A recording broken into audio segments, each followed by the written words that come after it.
আসসালামু আলাইকুম। এনটিভির নিয়মিত অনুষ্ঠান মার্কেট ওয়াচে আপনাদের সবাইকে আমন্ত্রণ জানাচ্ছি দর্শক মণ্ডলী। আর আজ আমি আপনাদের সাথে থাকবো আহমেদ রশিদ লালী। আমরা নতুন বছর পেয়েছি। গত বছর কেমন গেল, নতুন বছরের প্রত্যাশা কি, এ নিয়ে আলোচনা করব। তার সাথে আরও কিছু বিষয় তো চলেই আসবে পুঁজিবাজার সম্বন্ধে। আমরা আজকে এই আলোচনার জন্য দাওয়াত দিয়ে এনেছি doctor Mohammad Mosharraf Hossain FCA, MD and CEO, Prime Finance Capital Management Limited. আপনাকে স্বাগত জানাই। ওনার পাশে আছেন জনাব আবু সাইদ আহমেদ এফসিএ, পুঁজিবাজার বিশ্লেষক। আপনাকেও স্বাগত জানাচ্ছি। Thank you. দর্শক মণ্ডলী, আমরা চলে যাচ্ছি সরাসরি আলোচনায়। আমরা একটি বছর পার করলাম, 2016 গেল।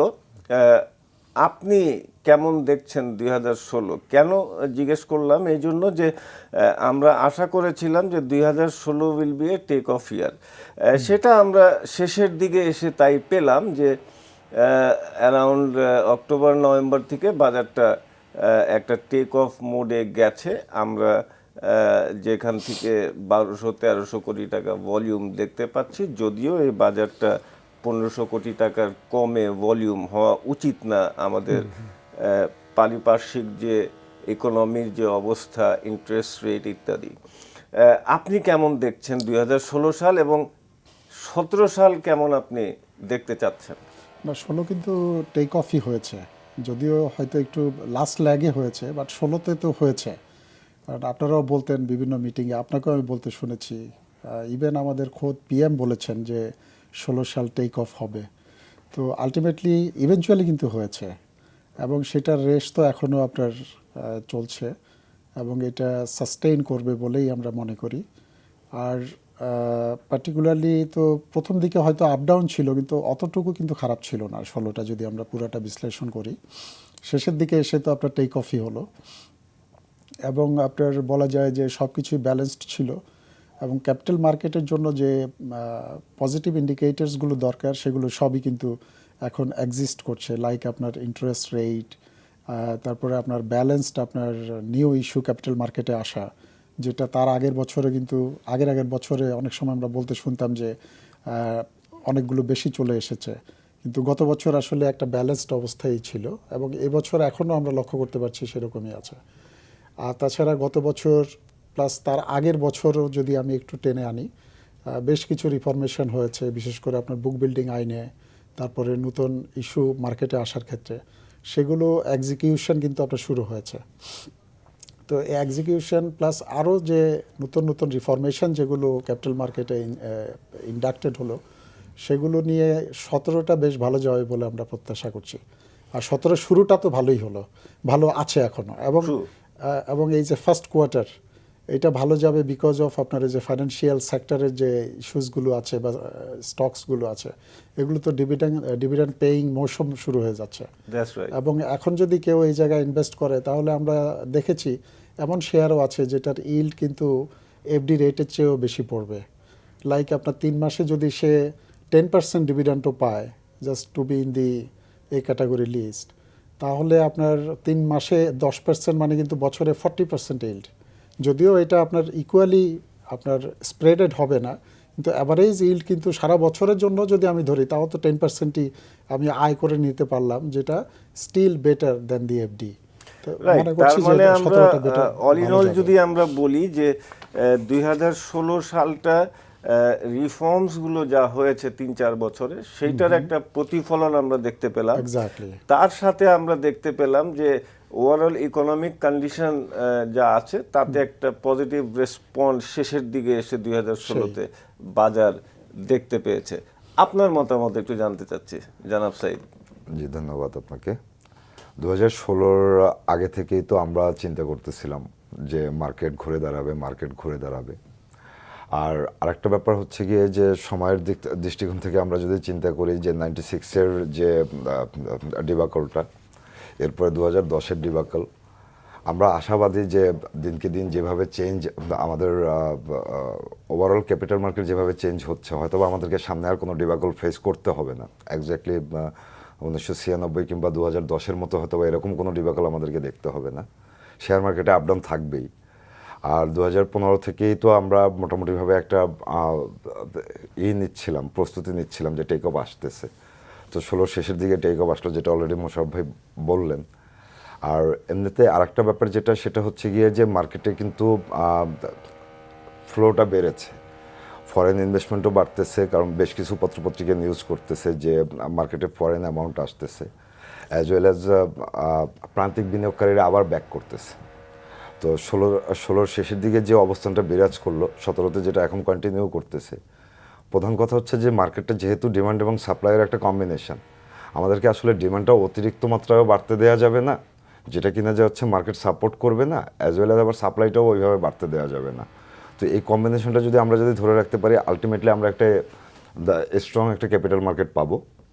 এখানে এখানে কোনো কনফিউশন নেই। আরেকটা ব্যাপার হচ্ছে গিয়ে যে ফরেন ইনভেস্টমেন্ট আসতেছে, কিংবা ফরেন ইনভেস্টমেন্ট আসতেছে, সেকেন্ডারি মার্কেটে যখন ফরেন ইনভেস্টমেন্ট ঢুকবে, তখন আমাদের কিন্তু আরেকটা টেনশনও কিন্তু করে নিতে হবে, বিশেষ করে বিনিয়োগকারীদেরকে। সেটা হচ্ছে যে যখন এই ফরেন ইনভেস্টররা আসলো হচ্ছে গিয়ে যে এক্স্যাক্টলি যখন সূচকটা একটা চমৎকার পর্যায়ে আছে, সোফার অ্যাজ এটা ধরে নিতে পারি আমরা 4500 4600 সময় থেকে কিন্তু ফরেন ইনভেস্টমেন্টটা বাড়া শুরু করছে এখানে। তো তারাও তো একসময় যাবে, তারা কিন্তু একটা সেল প্রেশার দিবে। তারা যখন তাদের প্রফিট পেয়ে প্রফিট যদি উইথড্রন করতে যায়, তখনকার সময়ে মার্কেটটাকে যাতে আমরা ধরে রাখতে পারি, আলটিমেটলি তখনকার ফ্লোটাকে ধরে রাখা। আর একটা ব্যাপার যেটা, যে মোটামুটিভাবে মার্কেটে যদি আমরা প্রান্তিক বিনিয়োগকারী যতক্ষণে না আসবে, ইনস্টিটিউশনের উপরে তো অবশ্যই দায়িত্ব আছে, প্রান্তিক বিনিয়োগকারীর পার্টিসিপেশনটাও কিন্তু একটা ফ্যাক্ট। কারণ 2010-এ আমরা দেখছি যে প্রান্তিক বিনিয়োগকারীর পার্টিসিপেশনটা বেশ ভালো একটা ভাইব্রেন্টের অংশ হিসাবে কাজ করছে। তো প্রান্তিক বিনিয়োগকারীদের ভিতরেও আমি টুকটাক 2-4 জনকে যা দেখেছি, তাতে মনে হচ্ছে যে তাদের ভিতরে আবার একটা আশা জায়গা নিয়ে অবস্থা তৈরি হচ্ছে। ঠিক একজাক্ট 2008-9-এর দিকে যে অবস্থানটা বিরাজ করতো মার্কেটে, যে অনেকেই মার্কেটে আসতেছে, এটা একটা ফ্যাক্ট। যে একজাক্ট আমরা সেরকম একটা পাচ্ছি, সুবাতাস পাচ্ছি, যে মানুষজন এখন মার্কেটে আবার কনফিডেন্সটা ফেরত আসছে। বড় কথা যেটা, মার্কেট পড়বে, তার সাধারণ নিয়মে মার্কেট পড়তে বাধ্য, কিন্তু কথাটা হচ্ছে গিয়ে যে এটা যাতে একদম কন্টিনিউয়াস একটা ফলিং ওয়েজেসের ভিতরে না ঢুকে পড়ে। আর 2017-র দিকটা যে অবস্থানটা যেটা দাঁড়িয়েছে, তাতে হচ্ছে গিয়ে যে আমার কাছে যে ম্যাটারটা মনে হচ্ছে যে এখন পর্যন্ত ডিভিডেন্ড ইল্ডের বিষয়টা কিন্তু এখন পর্যন্ত ফেভারেবল। কারণটা হচ্ছে গিয়ে যে গত বছর 2016-র দিকে যে যারা আপনার জুন এন্ডিংয়ে যারা ডিভিডেন্ড ডিক্লেয়ার করেছে, ম্যাক্সিমাম জায়গাতেই কিন্তু দেখা গেছে যে ডিভিডেন্ড ইল্ড প্রায় আপনার 10 to 15%, টু সাম এক্সটেন্ট 25% পর্যন্ত হয়েছে। যেখানে আমার এখন যে হচ্ছে এফডিআর রেট নেমে গেছে 6 to 7%, 5 to 7%। সেখানে যদি ডিভিডেন্ড থেকে যদি আমার ভালো আসে, সেক্ষেত্রে অবশ্যই তো আমরাও আশা করব যে ধীরে ধীরে বিনিয়োগকারী বাড়বে। আর 17 অবশ্যই ভালো যাবে ইনশাল্লাহ। 17 অবশ্যই ভালো যাবে। আমরা একটা দর্শকের ফোন আছে, আমরা নিয়ে তারপরে প্রোগ্রামে ফিরে আসছি। দর্শক কে বলছেন, নাম বলে প্রশ্নটি করুন। হ্যালো, আসসালামু আলাইকুম। ওয়ালাইকুম আসসালাম। জি, আমি সেলিম বলছিলাম ঢাকা থেকে, উত্তরা থেকে। জি সেলিম সাহেব বলেন। জি, আমার প্রশ্নটা হলো, নাজি ভাই আপনাকে আমি পছন্দ করি, কিন্তু এই সমস্যা হলো যে এখন তো বাজার বেশ ভালোই, ট্রানজাকশনও ভালো হইতেছে, সবগুলি মোটামুটি ভালো, কিন্তু ব্যাংকিং সেক্টরটা তো সেই অবস্থায়, ব্যাংকিং সেক্টরটা তো যেমন সেল একটুও বাড়তেছে না। এই যে এইবার নতুন বছরটা শুধু কমতেছে, 17 সালের একদিনও কিন্তু ব্যাংকিং সেক্টর ভালো যায়নি। এই ব্যাংকিং সেক্টরটা নিয়ে যদি একটু কথা বলতেন আপনারা, একটু উপকৃত। ওকে, আপনি আপনি আপনি শুনতে থাকেন, আমরা এই ব্যাংকিং সেক্টর নিয়েও আলোচনা করব। কিছুটা মোশাররফ সাহেব বলেছেন যে এখন এই সেক্টরটার সময় হয়েছে ডিভিডেন্ড ঘোষণার, অতএব এই সেক্টরটাও ভালো হওয়ার সম্ভাবনা আছে। আরেকটা ফোন নিয়ে এই প্রশ্নের উত্তর আমি আপনার কাছ থেকে জানবো। দর্শক, আপনি প্রশ্ন করুন, আপনার নাম বলে প্রশ্নটি করুন। আসসালামু আলাইকুম। ওয়ালাইকুম আসসালাম। আচ্ছা, আমার প্রশ্নটা হলো যে যারা মার্জিন লোন নিছিলেন, মনে করেন এরা তো একদম বসে গেছেন। বেশিরভাগই যারা ইনভেস্টমেন্ট করতে পারে নাই মার্জিনে, তারা বুঝতেই পারছেন যে ঘরে বসে টিভি দেখা ছাড়া বা এই যে আপনাদের এগুলি দেখা ছাড়া আর কোনো কাজ নাই, নেগেটিভ ইকুইটি হয়ে গেছে। আমরা এই নিয়েও আলোচনা করব। দর্শক, আপনি দেখতে থাকেন, আমরা নিশ্চয়ই আপনার প্রশ্নের উত্তরটা খুঁজবো এটা দিয়ে। আপনার কাছে দুইটা প্রশ্নই, একটা খুব সম্ভবত সেকেন্ড প্রশ্নটা নেগেটিভ ইকুইটিতে চলে গেছেন, ওনাদের এখন বিপদের সময়, ওনাদের কি করণীয়, এবং প্রথম প্রশ্ন যেটা ব্যাংকিং সেক্টর নিয়ে। যেটা আপনিও রেফার করলেন, আসলে আমার আর কথাতে এসে গিয়েছে। অনেক ব্যাংকের কিন্তু আপনার পি যদি এখনও আমরা দেখি, থার্ড কোয়ার্টার পর্যন্ত তো অলরেডি ডিক্লেয়ার্ড, আর ফোর্থ কোয়ার্টারটা তো এই মাসের শেষের দিকে অপারেশনাল প্রফিট তো ইতিমধ্যে অলরেডি declare চলে হয়ে এসেছে, গেছে, চলে সেটা তো এসেছে, সেটা সব দিয়ে ব্যাংকেরই ভালো। সেখানে সব ব্যাংকেরই ভালো। কিছু কিছু ব্যাংক আছে হয়তো আপনার কিছু প্রভিশন নিতে হবে, কিছু অ্যাপ্রোপ্রিয়েশন থাকবে, এগুলো আপনার সাবট্রাক্ট করার পরেও কিন্তু ভালো আপনার আর্নিং থাকবে বলে আমরা বিশ্বাস করি। সব মিলে কিন্তু আপনার ইপিএস ভালো, এবং পি কিন্তু less than 10 banking sector banking সেক্টরে সবগুলোরই ইন্ডিভিজুয়াল এবং ব্যাংকিং সেক্টরেরই লেস দ্যান 10। তো এই ক্ষেত্রে যদি আমরা বিবেচনা করি, আপনার কিছু কিছু ব্যাংক আছে যেটার পি হচ্ছে 5, 6 এবং এদের ইপিএস হচ্ছে 4, 3, তাহলে এগুলোতে আমরা ইনভেস্ট করছি না কেন? এবং এগুলো বাড়ছে কিন্তু ইদানিংকালে লক্ষ্য করলে দেখা যায়, আমি নাম বলতে চাই না, অনেকগুলো আপনার ব্যাংকিং শেয়ারই কিন্তু বেড়েছে, লিজিং কোম্পানিগুলো শেয়ারও বেশ ভালোই বাড়ছে। তো এখান থেকে যদি দেখে বিনিয়োগকারী যিনি জানতে চাইলেন বা অন্য যারাও আছে এটাতে ইন্টারেস্ট নিতে চান, আমার মনে হয় এখন ভালো সময় to invest in the financial sector, bank এবং এফআইতে। তারপরেও নিজে একটু হোমওয়ার্ক করে নেওয়া বেটার। ডেফিনেটলি একটু অ্যানালাইসিস করে ভালো Analysis শেয়ার করে। আপনার সিলেক্ট করে তারপরে আপনার যেতে হবে, শুনেই যাব তা নয়। That's right. আর সেকেন্ড যেটা আপনাকে প্রশ্ন করলো যে নেগেটিভ ইকুইটি বা লোন নিয়ে যারা আপনার জর্জরিত অবস্থায় আছে তাদের কি করণীয় আছে, ওনাদেরকে আসলে প্রথমেই তো ওনাদের ফুল ফান্ড ওইখানে অ্যাবজর্ব করে ফেলেছে, যদিও সেটা করা উচিত ছিল না, এবং লোনও নিয়েছেন অনেকেই। এখন যেটা করা উচিত, ফ্রেশ ফান্ড ইনজেক্ট করে সেপারেট একই হাউসেই ক্যাশ কোড আরেকটা খুলে সেখানে আপনার ক্লাস্টারিং করে যদি ইনভেস্ট করে সেখান থেকে কিছু গেইন করা যায়, এটা একটা উনি মিজান নিতে পারেন। আর সেকেন্ড হচ্ছে যেটা এক্সিস্টিং কোড আছে সেটাতে ট্রেড করার পারমিশন নিয়ে সেখানেও ট্রেড করে ওটাতে আপনার পজিটিভ একটা অবস্থা নিয়ে আসতে পারেন চাইলে। যেটা মার্জিন রুলের যেটা 3.5 একটা ইয়ে আছে, ওনাদের ট্রেড তো এখন এক্সটেনশন যদি না হয়, সময়টা যদি এসএসসি না দেয়, তাহলে তো ওনাদের ট্রেডটাও সাসপেন্ডেড থাকবে, ওনারা ট্রেড করতে পারবেন না, যেটা এসএসসি অ্যালাউ করেছিল। হ্যাঁ, থাকার কথা, তবে এটা কেস টু কেস পারমিশন নিয়ে পার্টিকুলার কোম্পানি যদি পারমিশন দেয় তাহলে করতে পারবে, ওকে, ট্রেড করতে পারবে। না আমরাও এসএসসির কাছে অনুরোধ করব যে এটা একটু পারমিশন দিয়ে দিতে, 3.5 যে ইয়েটা আছে। তার কারণটা হলো যে অনেক বিনিয়োগকারী ভাইয়েরা কিন্তু, যেটা Stuck up হয়ে ফোনে আছে। বললেন যে টিভি দেখা ছাড়া কোনো উপায় নাই, ওখান থেকে বের হয়ে আসার জন্য আমার মনে হয় এটা খুব বেশিভাবে প্রয়োজন হবে। এবং নেগেটিভ ইকুইটির ব্যাপারেও আমরা আলোচনার মধ্যে আছে যে যাদের নেগেটিভ ইকুইটি আছে তাদের বন্ড ছেড়ে সেটাকে সমন্বয় করার একটা প্রক্রিয়া, যদি আপনারা একটা ইয়ে দিয়েছিলেন, সেটাও আমরা গত ফাইন্যান্স মিনিস্টারের সাথে কথা বললাম, উনি খুব ইন্টারেস্টেড যে বন্ড দিয়ে সেটাকে সমন্বয় করা যদি যেতে পারে তাহলে সেটা ওনারা চিন্তা ভাবনা করতে পারে। আরেকটা ফোন আছে, দর্শক আপনার নাম বলে প্রশ্নটি করুন। হ্যালো, জি ভাই আমি বরিশাল থেকে বলছি। জি ভাই বলেন। হ্যাঁ ভাই, এই আরএন সম্পর্কে কিছু বলবেন? এই 5 বছর তো হয়ে গেল ডিসেম্বর পর্যন্ত, এই কোনো ডিভিডেন্ড দিবে, কোনো এজিএম করবে কি করবে না, লাস্ট কি পজিশনে আছে কোম্পানিটা? ধন্যবাদ ধন্যবাদ। জি, আরেকটা ফোন নিয়ে আমি আপনার কাছে আসছি। জি দর্শক আপনার নাম বলে প্রশ্নটি করুন। হ্যালো, আসসালামু আলাইকুম। ওয়ালাইকুম আসসালাম। জি, মৌলভীবাজার থেকে বলছি। জি ভাই বলেন। জি, আমার প্রশ্নটা হলো, গত কিছুদিন যাবত কিছু শেয়ারের দাম বাড়ছে, আবার জেড ক্যাটাগরির বাজে শেয়ারের দাম বাড়ছে।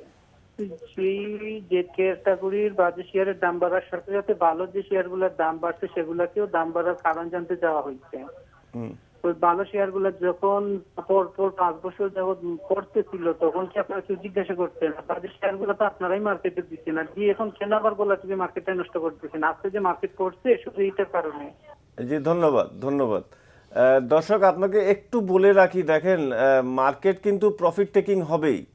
যে কথাটা আমাদের দুইজন গেস্টই কিন্তু প্রথমেই বলেছেন যে বাজারে একভাবে কিন্তু উঠবে না, কিংবা এইটা প্রফিট টেকিং হবে, আপনি প্রফিট নেবেন আবার কিনবেন, কিন্তু লাগাতার বেড়েই যাবে সেটা কিন্তু মার্কেটের নর্মস না। সো কাজে এই জিনিসটা আপনাকে বুঝতে হবে এক। আর দ্বিতীয়ত হলো যে বাজারের শৃঙ্খলা রক্ষার্থে কিছু কিছু কাজ রেগুলেটররা করেন, এইটা ওনারা করবেন, এইটা ওনাকে করতে দিতে হবে। যদি সেই কাজগুলো ওনারা না করেন তাহলে শৃঙ্খলা রক্ষা হবে না, সেখানে ক্ষতিগ্রস্ত হবে আরো বেশি। প্রথম প্রশ্নের যদি উত্তরটা এটা অবশ্য ডিফিকাল্ট, কারণ একটা পার্টিকুলার ইস্যুতে আমরা অত এটা বোধহয় detail- কেসও আছে। হ্যাঁ, এটাতে লিগ্যাল প্রসেসে আছে, যেহেতু এটা উই ক্যানট ওইভাবে আমরা ক্লিয়ার ওইভাবে কাট উত্তর কোনো দিতে আনসার পারছি দিতে না। পারবো না। তবে আমরা আশা করব যে এই লিগ্যাল যে প্রবলেমসগুলো রিজলভ করে ইমিডিয়েটলি কোম্পানি নর্মাল ইসে আসবে। আপনার কাছে একটু বলতে চাচ্ছিলাম যে ডেসকো 10% শেয়ার, 144 কোটি টাকা ওয়ার্থ অফ শেয়ার, ইতিমধ্যে সরকার কিন্তু যে সময়টা নিয়েছিল তার আগেই কিন্তু ওনারা বিক্রি করে সেই টাকাটা তুলতে পেরেছেন। 10% শেয়ার 144 করোড় টাকা সেল হয়ে গেছে। বাজারটা যদি ভালো থাকে তাহলে সরকারি যে শেয়ারগুলো আছে, আমরা প্রায়শই বলে থাকি যে এই শেয়ারগুলো বাজারে আসা উচিত। এই শেয়ারগুলো বাজারে আসলে বাজারটা আরও সম্প্রসারিত হবে, যেমন বাজারটা সমৃদ্ধশালী হবে তেমনি। সো আপনি কি মনে করেন যে এই মুহূর্তে সরকারি শেয়ারগুলা বাজারে আসা উচিত, এবং যত তাড়াতাড়ি এগুলা শেয়ার বাজারে আসুক?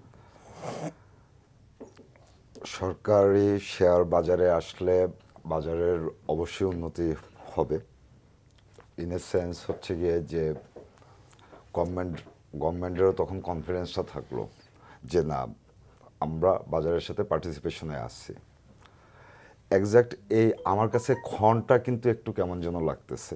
ক্ষণ বলতে যাচ্ছে যে আমার কাছে মনে হচ্ছে যে ক্ষণ বোধহয় এক্স্যাক্টলি এখনও আসেনি।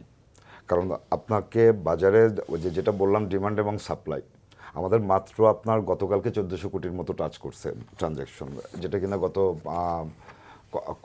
কয়েক বছরের ভিতরে সর্বোচ্চের দিকে আগাচ্ছে মার্কেটটা। তাহলে হয়তোবা আমাদেরকে আরেকটু সময় নিতে হবে, মার্কেটে যে হচ্ছে যে গভর্নমেন্ট শেয়ার অফলোড করার সময়টুকু দিতে হবে। মোশাররফ ভাই বললো যে গত বছর কিন্তু আমাদের আইপিওটা বেশ অনেক এইভাবে আসছে, অ্যাডজাস্টেড হয়ে আসছে, অতিমাত্রায় বেশি আসে নাই, অতিমাত্রায় কম আসে নাই। আর মার্কেটের বিষয়টা আমার বরাবর একটা জিনিস কাজ করে, সেটা হচ্ছে যে আমাদের সবাইকেই চাইতে হবে যে মার্কেটটা ভালো হোক, এবং কোন সেন্সে, যেটা কিনা ওই যে একজন বিনিয়োগকারী প্রশ্ন করলেন যে যখনই শেয়ার বাড়তেছে তখন কোয়ারি আসতেছে, এবং ভালো শেয়ার খারাপ শেয়ার দুটোর ব্যাপারেই বাড়তেছে, কেন দুটোতেই কোয়ারি আসলো। এখন ভালো শেয়ার খারাপ শেয়ারের ডেফিনেশন দিয়ে আমরা কিন্তু শেয়ারকে আসলে ডিফাইন করতে পারবো না। গভর্নমেন্ট শেয়ার আসলে মার্কেটের স্ট্রেংথ বাড়বে, মার্কেটের অবস্থান বাড়বে, অ্যাজ ওয়েল অ্যাজ আরেকটা ব্যাপার হচ্ছে গিয়ে যে গভর্নমেন্টের শেয়ারের ভিতরে ম্যাক্সিমাম সময় যেটা দেখা যায় যে দু চারটা গভর্নমেন্ট অর্গানাইজেশন, নট অল, আমি সমস্ত গভর্নমেন্ট অর্গানাইজেশনের কথা বললাম না, দু চারটা গভর্নমেন্ট অর্গানাইজেশন দেখা যাচ্ছে যে লস ইনকার করতেছে। যদি মার্কেটে চলে আসে তখন ওখানে একটা সুশাসনই হবে, সুশাসন প্রতিষ্ঠা হলে তারাও হয়তো বা, কারণ গভর্নমেন্টের প্রফিট করার কিন্তু স্কোপ আছে।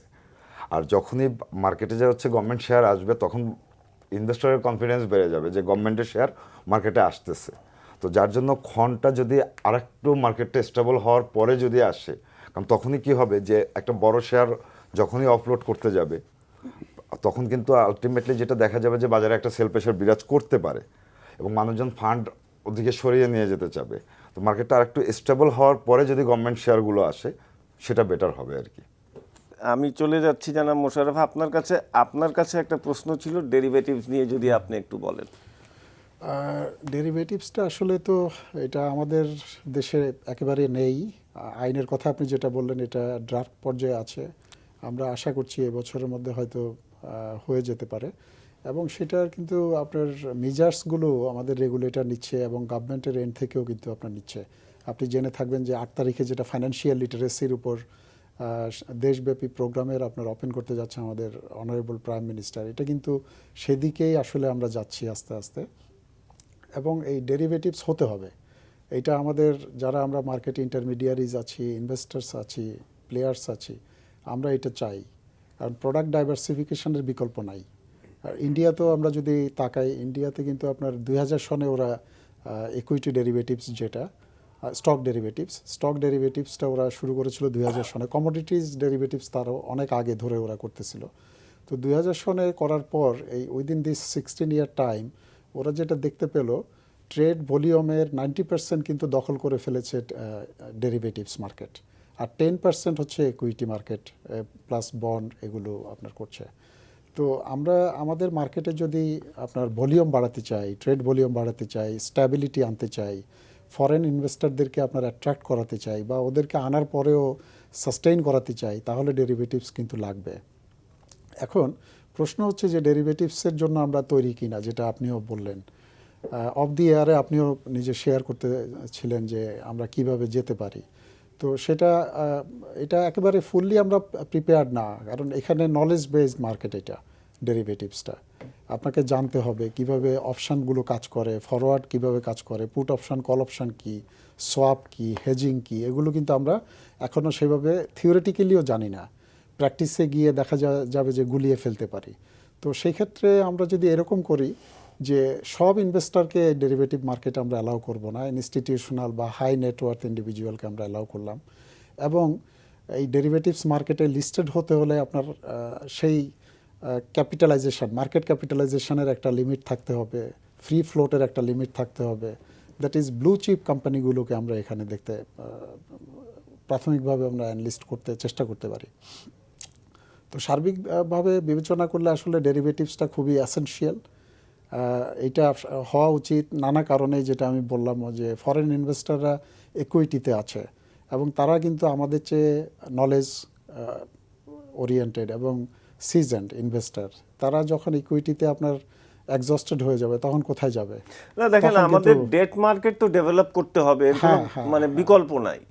আমাদের শুধু ইকুইটি মার্কেট নিয়ে কিন্তু আমাদের বাজার বসে থাকলে হবে না, আমাদেরকে ডেট মার্কেট ক্রিয়েট করতে হবে। ডেট মার্কেটের প্রোডাক্ট কি হতে পারে? বন্ড হতে পারে, ডেরিভেটিভস হতে পারে। সো কাজেই আমাদেরকে ওদিকে আগাতেই হবে, এর কোনো বিকল্প নাই। যে জিনিসটা আপনার কথার থেকে আসলো সেটা হলো যে আমরা স্মল স্কেলে শুরু করে দিতে পারি, যে 2-3টা কোম্পানির থেকে শুরু করতে পারি। আপনার লিমিট করে দিতে পারি যে কারা পার্টিসিপেট করতে পারবে, যারা ছোট বিনিয়োগকারী আছে ওনারা যাতে ক্ষতিগ্রস্ত না হয়, সেই জন্য আমরা সেই জায়গাটাতেও একটা লিমিট করে দেওয়া যেতে পারে, সেটা একটা হইতে পারে। আপনি কি মনে করেন, আপনার কাছে একটু আসতে চাচ্ছি যে এই যে ডেরিভেটিভস মার্কেট যেটা মোশাররফ সাহেব বললেন যে নলেজ বেসড, এবং এইটার উপরে সম্যক জ্ঞান না থাকলে পরে এটার মধ্যে যাওয়াটা খুব রিস্কি হয়ে যায়। সো কাজেই এই যে 17 সালে যদি আইনটা প্রণয়ন হয়, এসএসসি যদি করে, এবং 18 সাল থেকে যদি তারা শুরু করতে চায়, এই গ্যাপটুকুর মধ্যে আপনি কি মনে করেন যে ইন্টেন্সিভ একটা প্রোগ্রাম নেওয়া উচিত মার্কেট রেগুলেটরদের, যে যাতে ইনভেস্টরদেরকে একটা শিক্ষামূলক এই ডেরিভেটিভসের ব্যাপারে শিক্ষামূলক করা, প্রোগ্রাম করা, অ্যাওয়ারনেস করা, এইটা কি খুব জরুরি কিনা? প্রথম কথা তো যাচ্ছে অবশ্যই জরুরি। আরেকটা ব্যাপার যেটা, সেটা হচ্ছে গিয়ে যে আমাদের যখন বর্তমান অবস্থানটার দিকে যদি আমরা তাকাতে চাই, আমাদের এখন পর্যন্ত ম্যাক্সিমাম ইনভেস্টর কিন্তু ফিনান্সিয়াল স্টেটমেন্ট সম্পর্কে ভালোভাবে ধারণা রাখে না, আদার দ্যান ইনস্টিটিউশন কিংবা কিছু ক্লাস অফ ইনভেস্টর। তো মোশাররফ ভাই গোড়াতেই একটা কথা বলছিল ডেরিভেটিভস নিয়ে আলোচনা শুরু হওয়ার পরে, যে আমাদেরকে কিন্তু একটা ক্লাস অফ ইনভেস্টরকে আইডেন্টিফাই করতে হবে। তো প্রথমত যে হচ্ছে ইনভেস্টর লার্নিং তো অবশ্যই দরকার, এবং আমার কাছে মনে হচ্ছে যে যদি আপনি ম্যাসিভ পিপলকে নিয়ে যদি ডেরিভেটিভস নিয়ে যদি মুভ করেন, দ্যাট ইজ আমরা যদি এনসার্কেল যদি না করতে পারি, তাহলে কিন্তু 1 বছর সাফিসিয়েন্ট না। কারণ স্টক মার্কেট একটা বিশাল জিনিস, ক্যাপিটাল মার্কেট একটা বিশাল জিনিস। ডেরিভেটিভসটা কিন্তু আলটিমেটলি কিন্তু আমার ইকুইটি মার্কেটের চেয়ে ডেরিভেটিভস মার্কেটটা কিন্তু অনেক অনেক অনেক বেশি পরিমাণ সেন্সিটিভ হবে এবং অনেক বেশি পরিমাণ অ্যানালাইসিসের জায়গা হবে। সেক্ষেত্রে কিন্তু এই 9 মাস সবার জন্য যে কার্যকরী হবে তা কিন্তু না। যদিও আমাদের আরেকটা ব্যাপার আছে, হয়তোবা দেখা গেল যে হচ্ছে যে আমরা অনেক অ্যাডভান্স, যে IFRS 7 আমাদের আমরা কিন্তু অনেক আগে কিন্তু আমরা অ্যাডাপ্টেড করে ফেলছি। বাংলাদেশে IFRS 7 আমরা অনেক আগে অ্যাডাপ্টেড করে ফেলছি, যেটা কিনা এখন পর্যন্ত ইন্ডিয়া করেনি। এখন ম্যাটারটা যেটা দাঁড়াচ্ছে যে আমাদের অ্যাডাপশনটা কিন্তু ফ্যাক্ট না। অ্যাডাপশনের আগে চিন্তা করতে হবে যে আমরা আসলে এটাকে কতটুকু রিসিভ করতে পারবো। আমরা IFRS 7 অ্যাডাপ্ট করছি, বাট ইমপ্লিমেন্টেশন কতটুকু হয়েছে। অ্যাজ ওয়েল অ্যাজ ড্রাইভেটিস নিয়ে আমাদের টুকটাক হয়তো বা প্রত্যেকেরই, যারা আমরা ইনস্টিটিউশনাল আছি কিংবা যারা আমরা ক্লাস অফ ইনভেস্টর আছি, যাদের হালকার উপরে কিংবা একটু বেশি পরিমাণে, সে ফর এক্সাম্পল হয়তো বা আমি আমার বাম দিকে যে বসে আছে মোশারফ ভাইকে আমি হয়তো বা ইসে নিয়ে আসবো, উদাহরণস্বরূপ নিয়ে আসবো যে ডায়াবেটিসের উপরে ধারণাটা কাদের, কোন শ্রেণীর মানুষের কাছে আসছে। সুতরাং প্রথম দফায় যে ব্যাপারটা সেটা হচ্ছে গিয়ে যে যদি ডায়াবেটিসের সুফল যদি আমরা নিতে চাই, প্রথমত যে হচ্ছে এটাকে যে হচ্ছে এনসার্কেল করে দিতে হবে, এনসার্কেল করে দিতে হবে এবং টেস্ট বেসিসে, যেটা আমরা মাঝখানে একটু আলোচনা করতেছিলাম, টেস্ট বেসিসে সমস্ত প্রোডাক্ট নিয়ে না, ডায়াবেটিসেরও তো প্রোডাক্ট আপনার অনেকগুলো, আমরা টেস্ট বেসিসে দুটো একটা দিয়ে শুরু করব। এবং আরেকটা ব্যাপার হচ্ছে গিয়ে যে এটাকে আমরা অবশ্যই ভেটিংটা যাতে রিলেটেড পার্সন দিয়ে হয়, ক্লাস অফ পিপল দিয়ে হয়, যারা কিনা এটার মাধ্যমে এফেক্টেড হবে, যারা কিনা এটার মাধ্যমে বেনিফিটেড হবে। ভেটিংটার জন্য আমি একটু বেশি পরিমাণ সময় চাবো, যে এটার আলটিমেটলি এরর অ্যান্ড ট্রায়ালের এবং ভেটিংটা, আইনের ভেটিংটা যাতে প্রপারলি হয়। যখন আইনের ভেটিংটা যখন প্রপারলি হবে তখন কিন্তু এবং এরর অ্যান্ড ট্রায়াল বেসিসে যখন শুরু হবে, বাট এটা আলটিমেটলি লাগবে। কারণ যদি আমরা আমাদের ফরেন ইনভেস্টরকে যদি এখানে যদি রিটেন করতে চাই, ফরেন ইনভেস্টরদের ভিতরে অনেকেই কিন্তু জিজ্ঞেস করে যে তোমাদের ওখানে ডায়াবেটিসের অবস্থানটা কোথায়, আদৌ তোমরা এখন পর্যন্ত কেন ফরওয়ার্ড সেলটা আনোনি, আদৌ তোমরা কেন এখন পর্যন্ত হেজিংয়ের অপশনটা আনোনি। তো তাহলে যদি, আর ইভেনচুয়ালি আমরা তো ক্যাপিটাল মার্কেটকে ইউজ করতে যাচ্ছি কিংবা ইউজ করতেছি বাংলাদেশের ইকোনমির জন্য, বাংলাদেশের ইকোনমির জন্য, তো এটা ডিপেন্ড করবে কিন্তু আমাদের প্রয়োগের উপরে। আমাদের আইন আছে, আমাদের যে পরিমাণ আইন আছে, এর যদি আমরা এখন পর্যন্ত, আমি বলবো না যে আইনের কোনো প্রয়োগ নাই, বাট প্রয়োগের পরিমাণটা কম, সাবস্টেন্সিয়ালি অনেক প্রপারলি হওয়া উচিত। যদি আইনের প্রয়োগটা যদি বাড়ে এবং আইনটাকে যদি আমরা নিজস্ব স্বার্থে যদি ইউজ না করি, এখানে কিন্তু দুটো বিষয়। আইনের ভিতরে যখনই আইন কখনো খারাপ হইতে পারে না, আইন অবশ্যই ভালো হবে, তো আইনের প্রয়োগটা যদি হয় স্বার্থযুক্ত হয়, তখনই কিন্তু আইনের ব্যাড সাইডটা আমরা দেখতে পারি, আইনের খারাপ দিকটা আমরা দেখতে পাই। তো আইন আসুক, প্রোডাক্ট আসুক, এখানে কোনো প্রবলেম নেই, বাট এটার প্রয়োগটা যাতে একদম ধীর গতিতে হয় এবং ম্যাটারটা যাতে স্টেপ বাই স্টেপ হয়। অনেক সময় কি হয়, আমরা 4-5 স্টেপ আগায় যাই, 4-5 স্টেপ আগাতে যে ওটার ভিতরে একটা বজঘট লেগে যায়। হ্যাঁ, না, আপনার সাথে আমি একমত সম্পূর্ণ। তবে যে জিনিসটা আমার মনে হয় প্রয়োজন সেটা হলো মাসিভ একটা অ্যাওয়ারনেসের প্রয়োজন আছে। এবং সুখের সংবাদ হলো এই যে আপনার কাছে একটু আসি জনাব মোশাররফ, যে মাননীয় প্রধানমন্ত্রী 8ই জানুয়ারিতে এটা literacy, financial literacy program open করতে যাচ্ছেন, যেটা পুঁজি বাজারের জন্য বিশাল একটা প্রোগ্রাম। এবং আমরা এটার সাফল্য কামনা করি। আমরা চাইবো যে প্রত্যেকটা বিনিয়োগকারী যাতে এই ফাইন্যান্সিয়াল লিটারেসি প্রোগ্রামটাতে ওনারা যোগ দেন এবং ওনারা ওই ফাইন্যান্সিয়াল লিটারেসিটা হচ্ছে আমাদের ব্যাকবোন, একটা ইনভেস্টরের ব্যাকবোন। এবং প্রত্যেকটা ইনভেস্টর যদি এই প্রোগ্রামে আওতায় ওনারা চলে আসেন, তাহলে কিন্তু ওনারা বুঝতে পারবেন যে কোন ইনস্ট্রুমেন্টটা কিভাবে আমরা ইনভেস্ট করব, কিভাবে কোন ফাইন্যান্সিয়াল স্টেটমেন্টে কোন জিনিসটা আমাকে দেখতে হবে, বুঝতে হবে বিফোর আই ইনভেস্ট। আপনি কি মনে করেন? না, একটা রিসার্চে কিন্তু এরকম উঠে এসছে যে পৃথিবীতে সবচেয়ে ভালো বিনিয়োগ কোনটি। তো সেখানে দেখা গেল যে আসলো যে এডুকেশন, নলেজ। আমরা কিন্তু বিনিয়োগ মার্কেট নিয়ে কথা বলছি, ক্যাপিটাল মার্কেট নিয়ে কথা বলছি। তো এই ক্যাপিটাল মার্কেটে বিনিয়োগ করতে গেলেও বিনিয়োগ সম্পর্কে আগে আপনাকে জেনে নিতে হবে। তখন আপনি নিজেই বুঝতে পারবেন যে কোনটাতে বিনিয়োগ করতে হয় আর কোনটাতে হয় না।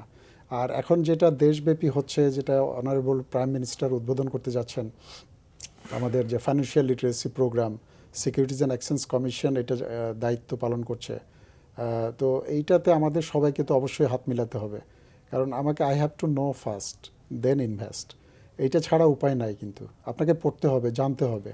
আপনার যেটা সাইদ ভাইও বললো যে ফাইন্যান্সিয়ালস সম্পর্কেই কিন্তু আমাদের ধারণা নাই একেবারে। এই ফাইন্যান্সিয়ালসের কয়টা আপনার কি বলা যায়, এটা অ্যানালাইসিসের টুলসগুলো কি কি আছে, ক্যাশ ফ্লো স্টেটমেন্ট কীভাবে অ্যানালাইসিস করতে হয়, রেশিওস কোনটা ইম্পর্টেন্ট, কোনটা কীভাবে অ্যানালাইসিস করতে হয়, তারপরে ইকুইটি চেঞ্জটা কি, ফাইন্যান্সিয়াল স্টেটমেন্টের মধ্যে নেট অ্যাসেট ভ্যালুটা কি, এগুলো কিন্তু আমরা জানি না, বা জানলেও এটার অ্যাপ্লিকেশনটা কিভাবে করা উচিত সেটা ঠিক অ্যাপ্লাই করতে পারছি এরকমটি ঠিক বলতে পারবো না ম্যাক্সিমাম ক্ষেত্রে আর কি। আর ইনস্টিটিউশনাল তো অবশ্যই তারা কিছুটা এটা প্র্যাকটিস করে এবং তারা জানেও। তো সেই সব দিক থেকে এখন যেটা ফাইন্যান্সিয়াল লিটারেসির প্রোগ্রাম আমাদের যেটা ওপেন হতে যাচ্ছে, এইটাতে আমাদের সবাইকেই একাত্ম হওয়া উচিত এবং সবাই আমরা পার্টিসিপেট করা উচিত। এবং যত বেশি পার্টিসিপেশনটা হবে তত বেশি কিন্তু ওয়েল অ্যাওয়্যার ইনভেস্টর হবে এবং হেলদি মার্কেট আমরা পাবো। আমি একটু আপনার কাছে আসতে চাচ্ছি, মোশাররফ ভাই যেটা বললেন যে এই লিটারেসিটা কি আপনি মনে করেন যে এই ফাইন্যান্সিয়াল লিটারেসিটা one step ahead for debt market, because ডেরিভেটিভসের জন্য ফাইন্যান্সিয়ালস বোঝাটাও খুব জরুরি। সো আমি যদি এই ফাইন্যান্সিয়াল লিটারেসিটার মধ্যে যদি আমি নিতে পারি এই লিটারেসিটা, তাহলে পরে আমার ডেরিভেটিভস যখন আসবে তখন একটা বেটার অ্যাওয়্যার্ড একটা মার্কেট পাবো। আলটিমেটলি কিন্তু জ্ঞানের বিকল্প নেই। আর আমি আমার টাকাটা ইনভেস্ট করতে যাচ্ছি, আমি যখন আমার টাকাটা ইনভেস্ট করতে যাব আমাকে তো একটা খাটুনি দিতে হবে, আমাকে কষ্ট করতে হবে। কষ্টটা কিন্তু আমাকে যে জ্ঞান আহরণ করতে হবে, জ্ঞান আহরণটা এবং জ্ঞান আহরণটা আমরা কোন কোন খাতে করব, কোন কোন ভাগে করব, সেটা বুঝতেও কিন্তু আমাকে একটা সিগনিফিকেন্ট পিরিয়ড লাগবে।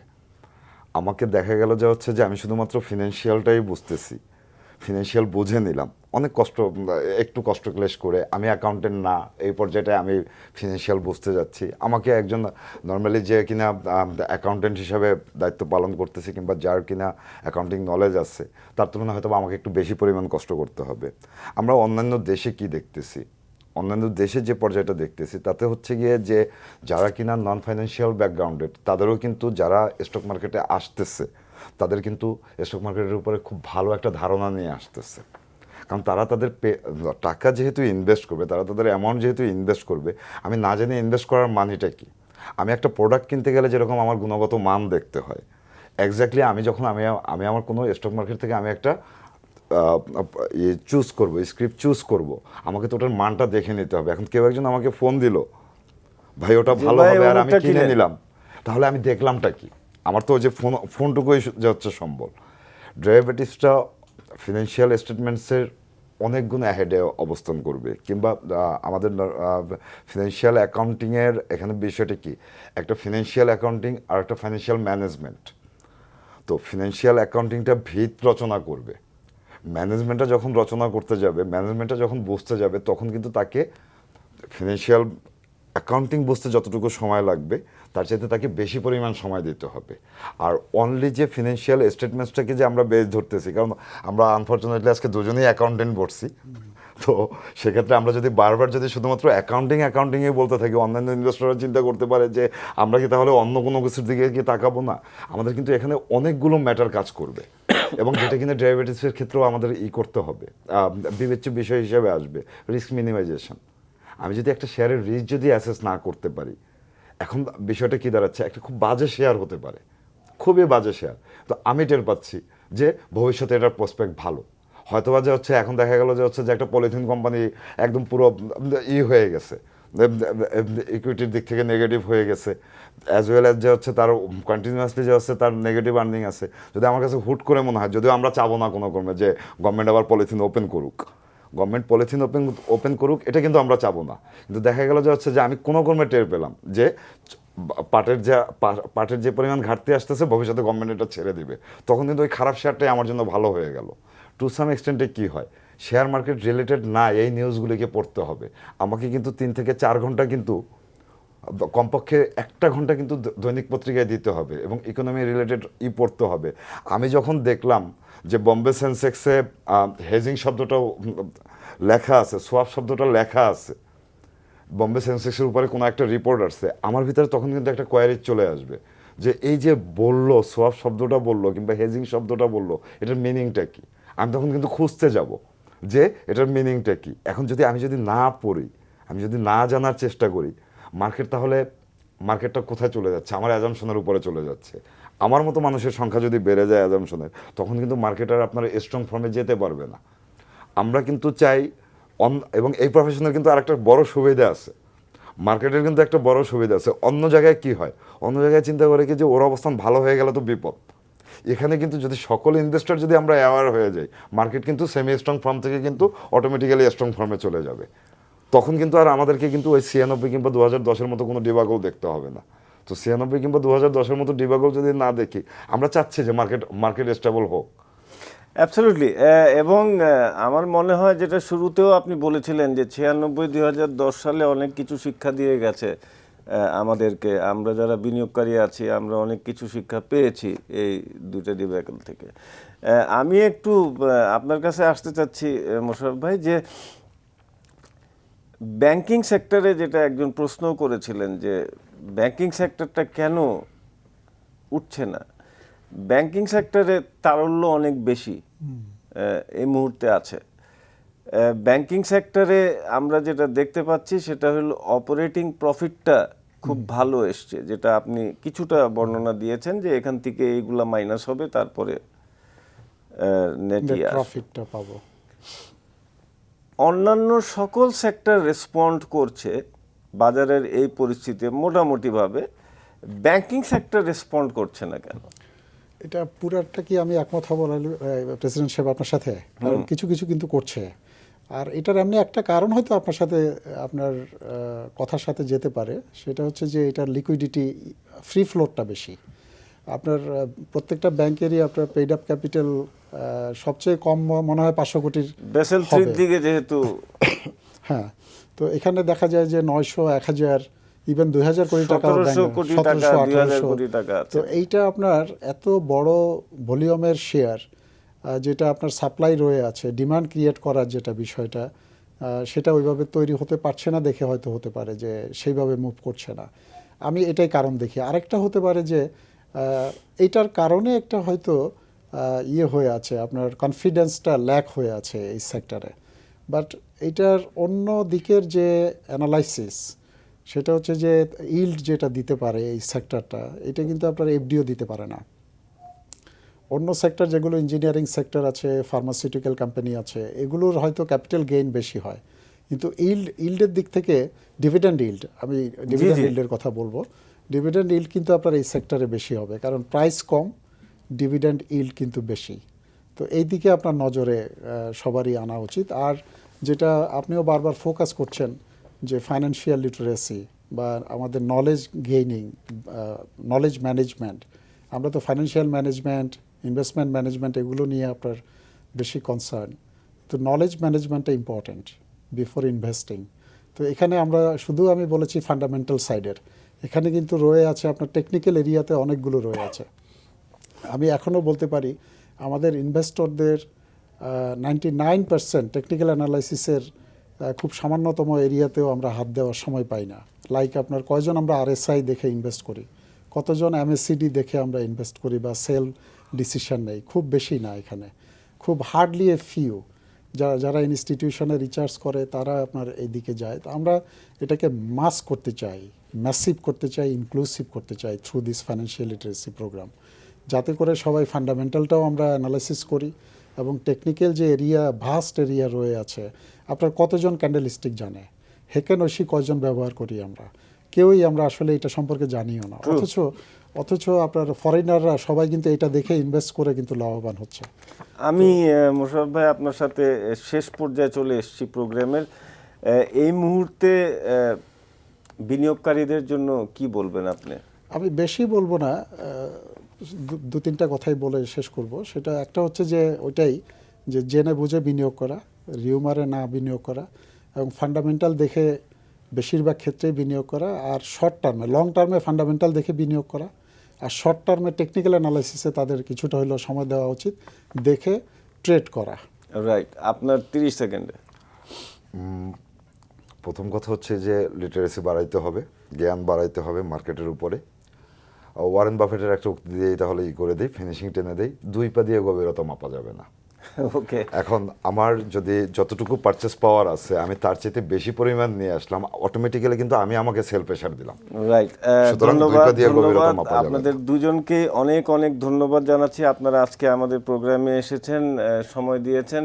দর্শক মণ্ডলী, আজ এই পর্যন্তই শেষ। বাজার ভালো, বাজারে দেখে শুনে বিনিয়োগ করবেন। আমরা সব সময় বলি বাজার সব সময় এভাবে উঠবে না, আবার সব সময় কমবেও না, প্রফিট টেকিং হবে। আপনাদের বিনিয়োগ আপনারা দেখে বুঝে শুনে বিনিয়োগ করবেন, এই আশা ব্যক্ত করেই আমরা আজকের মতো শেষ করছি। আগামীকাল আবার একই সময় এনটিভিতে দেখার জন্য আপনাদেরকে অনুরোধ জানাচ্ছি। আসসালামু আলাইকুম।